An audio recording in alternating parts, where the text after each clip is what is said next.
Okay, well, we're honored today to have Antec, my grandson from Poland here, and also Steve and Melanie. I don't know, I think we'll just have Steve on the film, but Steve has been an integral part of this work overseas, and of course, Antec was 8 years old in 1993 when I made my first trip to Poland. I think the one picture I remember, I was standing next to Bessie the cow and Antec in front of me, had my arm around him, and he was about that tall. So I thought we'd get together and do a little reminiscing, and Antec can either validate my stories or tell me where I was wrong on the previous 30 episodes. So Antec, why don't you tell about what you remember about meeting me for the first time? First thing I want to say that about stories, that one time you came and you said maybe instead of saying all this story, we just number them and we say story number 2 and everybody is laughing. Story number 5. We could do that. So I think I was 4 when first Americans came to our home, which was a shock. 1989. 1989, which, we were raised on a farm, no foreigners, nothing like that, only cows and dogs. Muddy driveway. Long driveway. And then Norval came, Steve's father, and then came other people, but 1993, that was you who came. Yes. So the first thing that I really remembered as a boy was John Malczewski, who I met in Warsaw, and he bought me a Lego Technic set with a harvester that can be switched to a digger. Mm-hmm. Oh, I love it. Yeah. I loved it. So that was my picture of America through this harvester, Lego, and John Malczewski. And John Malczewski, just for the record a little bit, but John Malczewski was a volunteer and he farmed in Pulaski. Oh. Pulaski, Wisconsin. And we made a trip over there with Norval and John Malczewski and his wife, and we're in the Kennedy Center, and we saw Hello Dolly perform one night. I remember that as part of the Volca deal. So then when you probably all know the story about Norval bringing seeds into Poland, and before you came... Well, I gave you 50 pounds of seed that you transported in dirty socks. That was what, 1993? Probably 92. 92. Because your dad... So you gave him the seeds. That was Jubilee seed. That's what Kentucky Fried Chicken wanted. And Alex came to America with a group of entrepreneurs from Poland to visit Packerland. They visited Larson Company, visited some other production facilities. I wasn't home in my office at the time, but I made sure you got 50 pounds of corn seed. And they but that was That's the seed that Dad brought. The sweet corn he got from Larson's. Right. But they transported some in dirty socks over there. I don't know that story. But the first batch of seeds were from Norval, who he carried that in suitcases. Right. Yeah. So when my father planted, my mommy planted it in the garden. That was the first field of corn. She's really the mother of the corn operation. She is. And what I found out last year, visiting Steve and Melanie's shop and talking to Steve's cousin, that first Norval came, and with all his heart, he gave the speeches, and he asked my mommy, being in our home, if she wants any gift from United States. So that was his approach to the people. And then my mommy as a woman, could ask for perfumes or any clothing, anything she would like for herself, but she asked for sweet corn seeds because we used to eat regular corn, feed corn. Yeah. And she said, I heard you have wonderful sweet corn in the US, why don't you bring me small bag? So that was the second step. And the third step was, and that was who Norval was, that he didn't bring a bag of seeds. If he would, the story would be finished. He brought 2 full suitcases of heavy seeds of sweet corn. which was no luggages with wheels. Yes, he had to carry them, so it was a effort. So that was heart of this man, that he brought 100 or 1,000 more than he should. He didn't have clothes, he just had corn seed. Yes. So then Mommy planted it in the garden. We loved that. It grew up. He said it's not going to grow because it's too cold, but it grew up. And then there was all this remaining seeds.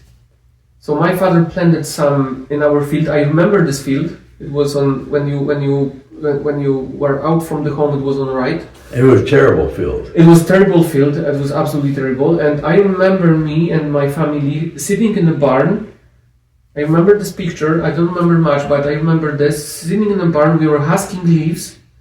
Almost all of them just left a few these lighter ones close to the cab. That's what you sold in Warsaw. Yes, and my father was driving to the Warsaw. I went with him once on this trip.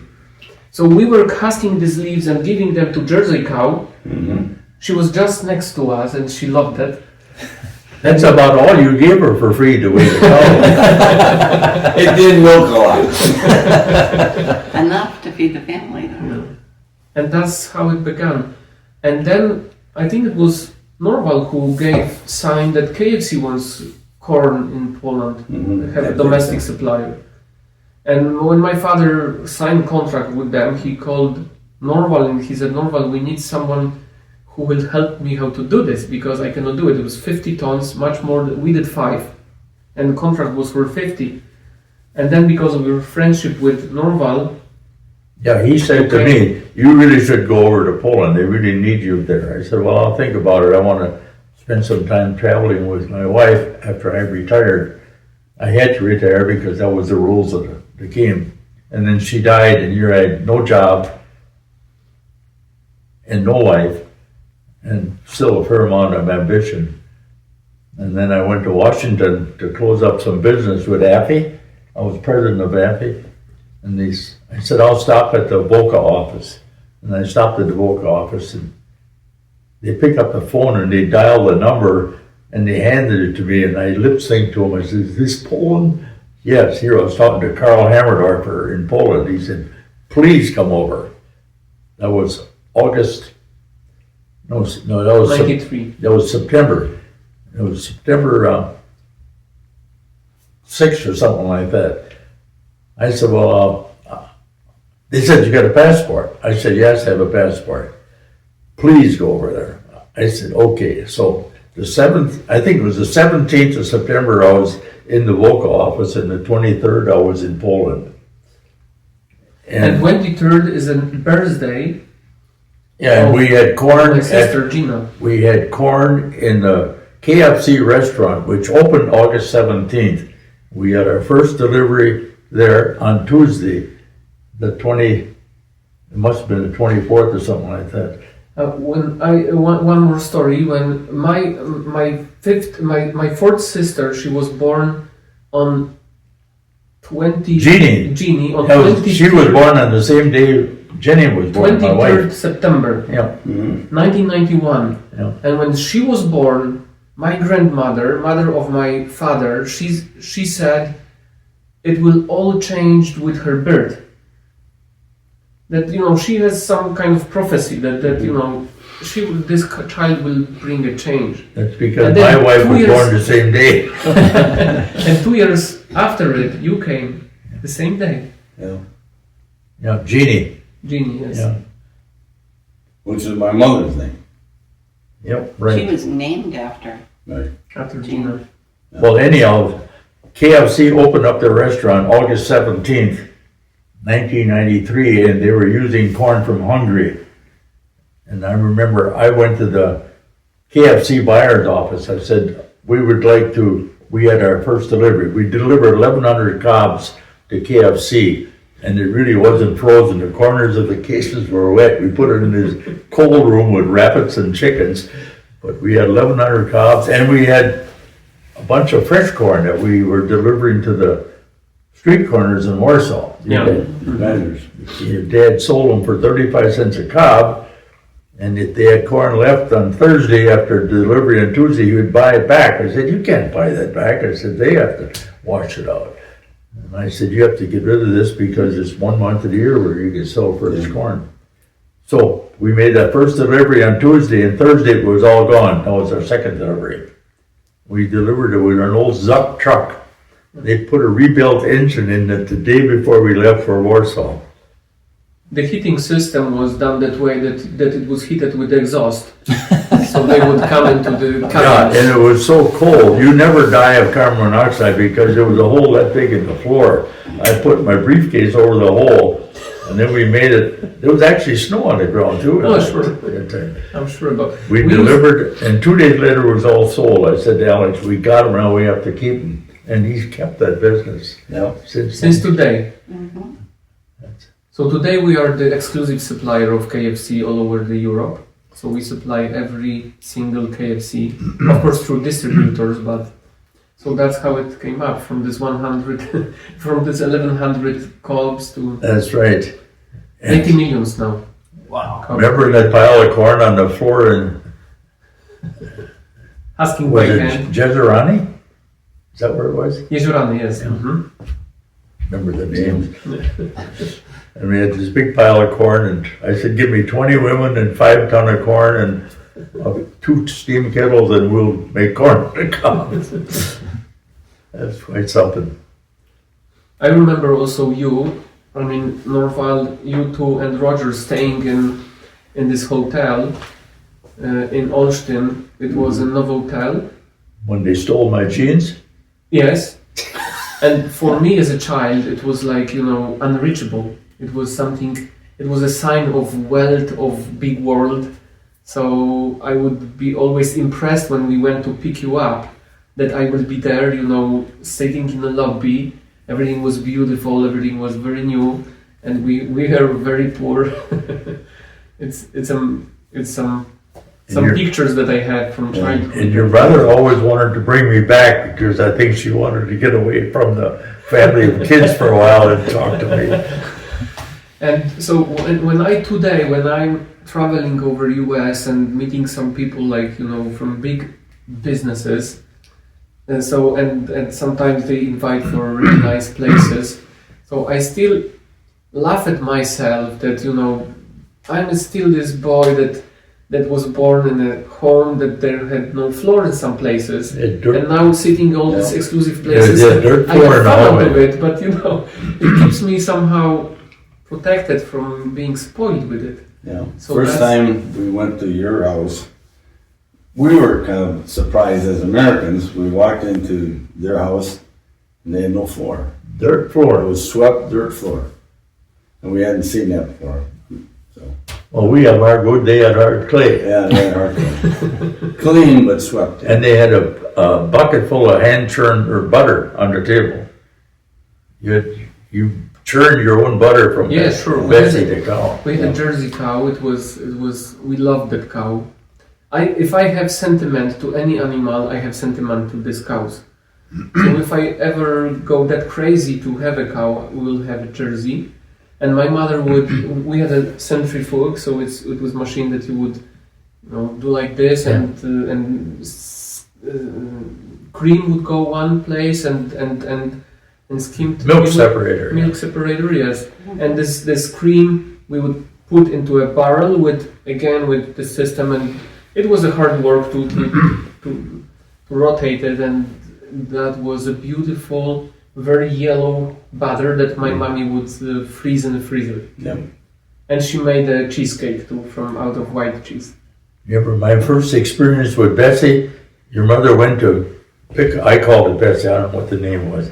Went out to the field, she said, you want to go along, we're going to get Bessie. So they had it tethered to a steel stake, no water. And I took the rope and we were walking back to the farmhouse, and all of a sudden Bessie took off. She smelled water or something in the swamp, and I went head over heels because, Didn't know that. yeah, so she wanted to drink. She didn't have a drink all day. And they must be able to smell water because. Oh yeah, they can smell water. So why don't you, Steve and Melanie, why don't you say how you get involved? Because you are partners, you own part of the company, and I don't think it was so obvious for you to invest any money in Poland back in 1991. Well, How did this happen? we got involved in Volca through Norval, Steve's dad. He went because through the government. We went by ourselves. You know, we just kind of followed him. And Steve was an engineer, or is an engineer. So when Norval would get into something, a business or something that was above his head in engineering, he would tap Steve's shoulder, and I wasn't going to let him go without me. So. Story of my marriage. So we went to Poland and got involved, and where we really stepped in as part ownership was Alex was taking the sweet corn to a processing plant in Wrocław. And at that time, privatization was coming to Poland, and all of the industries that had been owned by the government were being sold and privatized. And Wrocław is an area that is industrial, and there had been several businesses that had been purchased by the Germans, and they came in, they took the assets and the cash, and they left. And so now you had these buildings, and you had people that weren't employed. So Alex said, we have to buy the processing plant. And we looked at him, and he said, Alex. I said, Alex, that's the flea buying the elephant. Yeah. And he looked So he was a customer of that plant. You know, they processed and froze his corn for him. But he was at that time 1/100th the size of the plant as far as. See, that's what happened when we were in Jezerani. I said, we have to find a bigger plant, and then he found this plant. In Wrocław. You got that story, and I said, take a look, see what we can do. And they let us put our equipment in the driveway outside the plant, and use the steam jacketed kettle, so that's how we all. So his dad called me up and said, you have to come over here because I have a meeting with the Boywat, which is the processing privatization of that district in Poland. So we went, didn't really know what we were getting into or what we were expecting. Can't get out of it, that's No, so we got in front of this committee, and Alex told them, we're going to buy this plant, and you don't want to sell it to the Germans because blah, blah, blah. And quite frankly, he was a customer, and the Germans' reputation of closing down wasn't the best. So he had a little in that way. So then he promised them. in Polish. In Polish. As we were sitting there, and they're talking away and arguing, and I don't speak Polish, so we were on the loop. So anyhow, it turned out that he promised them that he would spend all of this money within 3 or 4 years, and that he would employ all of these people, which is like 250 people at that time. They're now over that, which is good, but he promised them that. And made all these promises that he would invest some money, which he didn't have. And so then we got all done, and he told us this, and I remember, Alex, how are you going to do that? I know you. So I have $100 here. $100. We invested a lot less than he wanted, but we did invest some money and he got going that way. But then we came back, and Roger's very big help because he has the connections. We went, and he had no equipment to process sweet corn, none whatsoever. And no equipment to pick it, and I was in the farm equipment business at that time, and he was in the processing business. So we went out and found in America equipment that they had stopped using 15, 20 years ago, and we found some used pickers, and we would take them apart so that they would fit inside a shipping container, which we could do in our shop because we had that kind of labor. And we shipped them over there, and we had very, very, if any, money in, except some labor that we kind of donated. And so your dad was so happy to get them.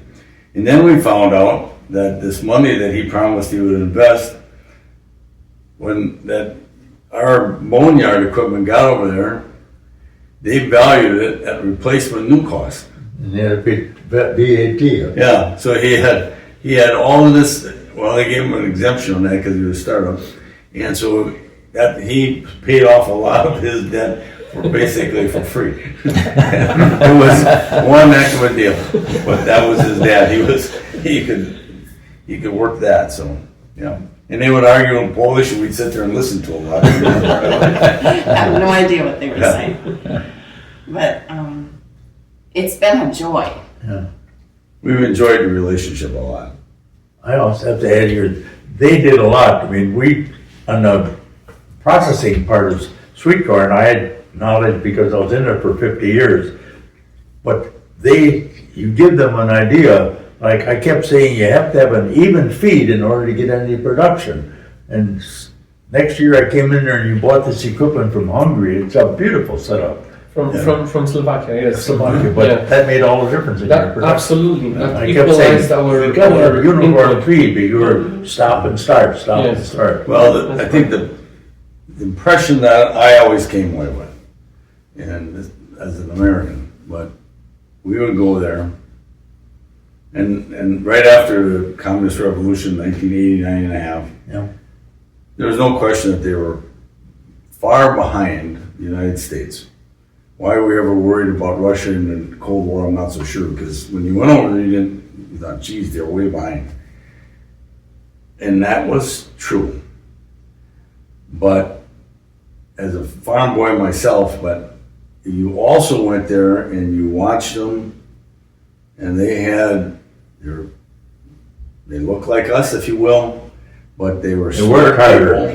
They worked harder, and they were willing to do what it took to do. And it was these people will catch up because they're willing to work harder, and they got work ethic, and they're willing to put the time in, and they caught up to us really fast. And they're basically state of the art now. Yeah, but they did, and it's really a credit to not only his family but the Polish people. I mean, I'm just totally, I always have been impressed with that. I always said if you needed any machinery moved, you just called a couple of women over there and they would move it for you. Yeah. I mean, even in putting this equipment together, he'd roll out this old welder, and he'd weld it together beautifully. And it was just so great to see that. So, Yeah, we gave them the ideas, but they got it done. yeah, they got it done. Yeah. Yeah, so they were And kept behind for 50, 60 years, but they caught up. And we were dealing with some pretty classy people over there too. I mean, they weren't just exactly middle class people. There were people that had an objective and they were willing to work. Well, they had goals. Yeah. Goals, and were willing to work for them. And you always got along with your dad. Now that's another story. I don't want it to be recorded. There were sometimes you'd have to wear that black and white shirt that says referee on the back. Right? That's the way with a lot of families, so that's no different worldwide. Yeah, I remember some of the calls I had from you.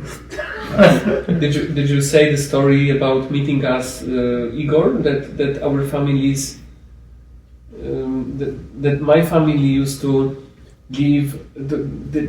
Was this story recorded? Yeah, the grandpa. So one day.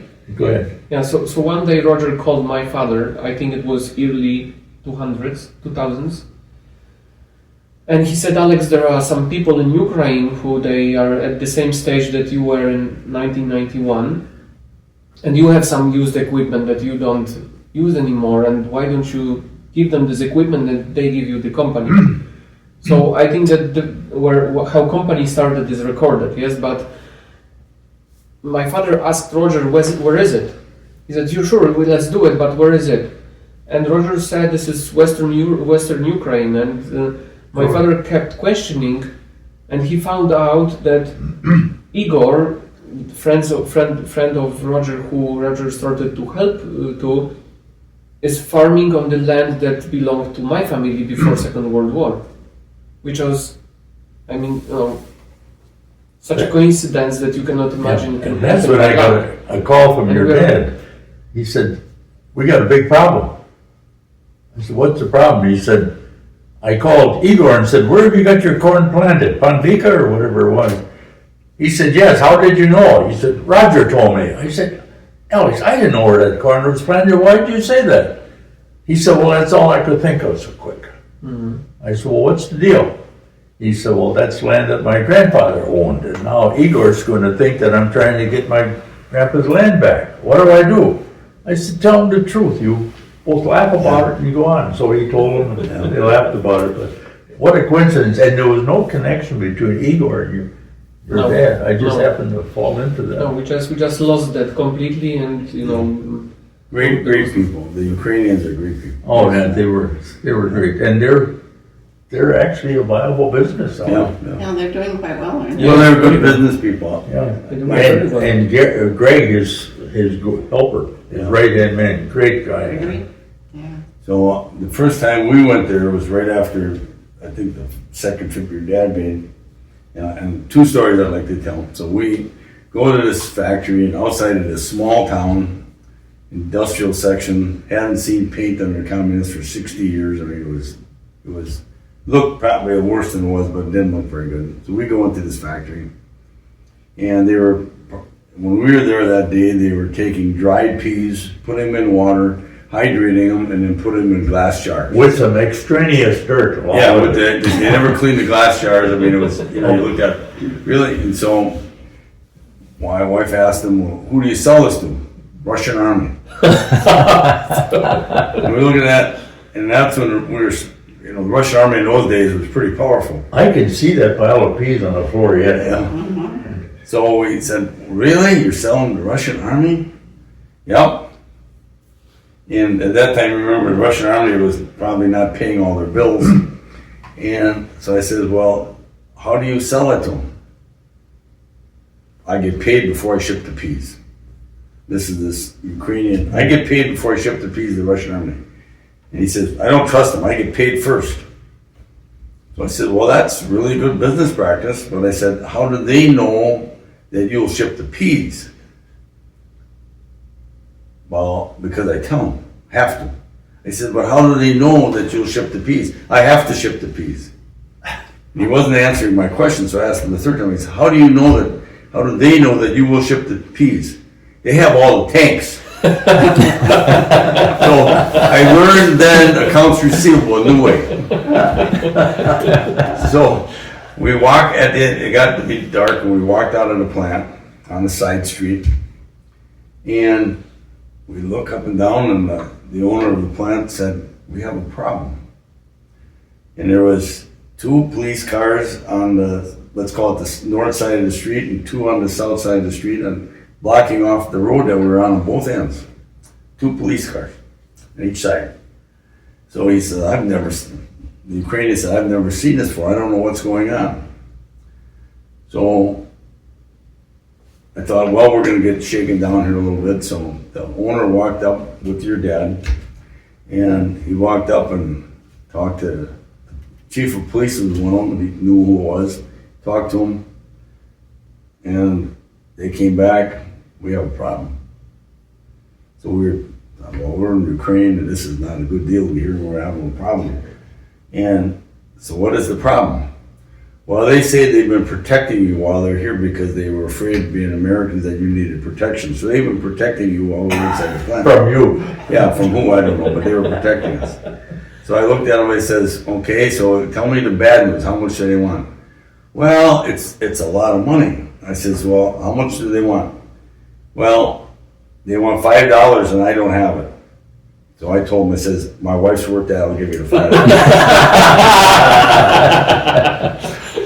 So $5 and we got out of there.